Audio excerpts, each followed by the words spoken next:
Shalom à tous, c'est le prophète Stanley Mariska. Que la paix et la grâce de notre Seigneur Jésus-Christ vous soient communiquées en ce jour, en ce dimanche spécial.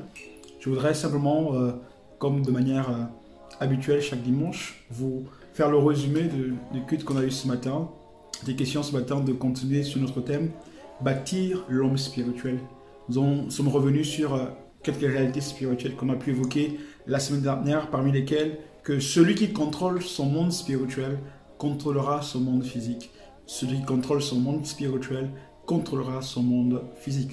Nous avons aussi vu effectivement que nous ne sommes pas d'abord charnels, mais nous sommes spirituels. Autant que nous sommes spirituels. Et ce matin, il était question d'évoquer la deuxième partie, n'est-ce pas, du grand point intitulé effectivement connaître l'homme spirituel, ou encore quelles sont les caractéristiques de l'homme spirituel. Et nous avons évoqué les dernières caractéristiques qui restaient, à savoir premièrement que l'homme spirituel est celui qui juge de tout. L'homme spirituel est celui qui juge de tout. L'homme spirituel est celui qui juge de tout. La Bible déclare dans le livre de 1 Corinthiens chapitre 2 verset 15, il dit ceci: l'homme spirituel au contraire juge de tout, il n'est jugé lui-même par personne. Deuxième élément qu'on a pu voir ce matin, c'est un homme spirituel, c'est un homme qui possède un langage spirituel. Un homme spirituel est un homme qui possède un langage spirituel. Donc, avant de parler, avant de pouvoir sortir des propos, on doit reconnaître que tu es un homme spirituel. On doit identifier que tu es un homme spirituel grâce à ta manière de parler. Et le langage spirituel que tu développes, c'est le langage de la foi, le langage de la victoire, le langage, n'est-ce pas, des miracles, le langage de la possibilité, le langage, n'est-ce pas, de tout est accompli. Voici le langage que devraient développer des hommes et des femmes spirituels que nous sommes.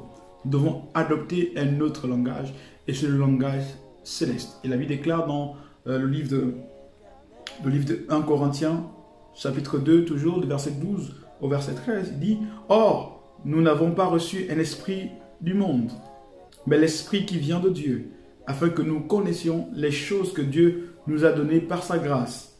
Verset 13, et nous en parlons, non pas avec le discours qu'enseigne la sagesse humaine, mais avec ce qu'enseigne l'esprit, en employant un langage spirituel pour des choses spirituelles. Pour des choses spirituelles, tu n'as pas besoin d'un langage charnel. Pour les choses spirituelles, nous avons besoin d'un langage spirituel. Et Dieu nous demande, Dieu nous le recommande, à développer un langage spirituel. C'est le temps de développer un langage spirituel. Le langage de la foi, le langage de la possibilité, le langage, n'est-ce pas, des miracles. Nous avons également vu qu'un homme spirituel, c'est un homme qui possède des dons spirituels.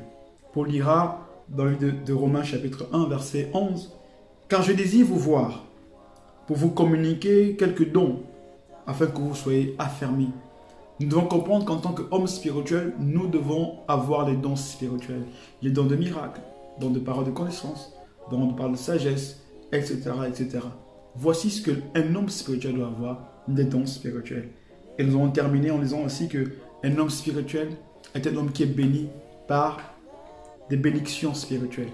La Bible déclare dans Éphésiens que béni soit le nom de notre Dieu, le Père de notre Seigneur Jésus-Christ, qui nous a bénis de toutes sortes de bénédictions dans les lieux célestes, de toutes sortes de bénédictions spirituelles dans les lieux célestes. Nous sommes bénis. Un homme spirituel est un homme béni. Tu n'es pas maudit, mais tu es béni. Et si tu es béni, c'est que tu es choisi de Dieu.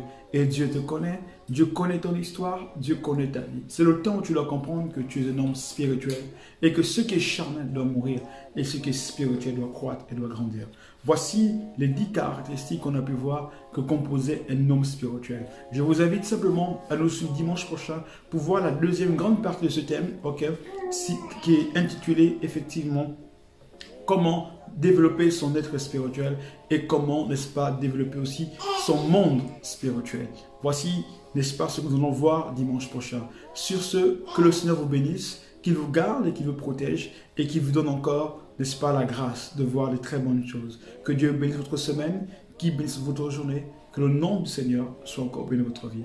Dans le nom de Jésus, c'est le prophète Stanley Mariska depuis Nantes. Que Dieu bénisse. Shalom à tous. Shalom.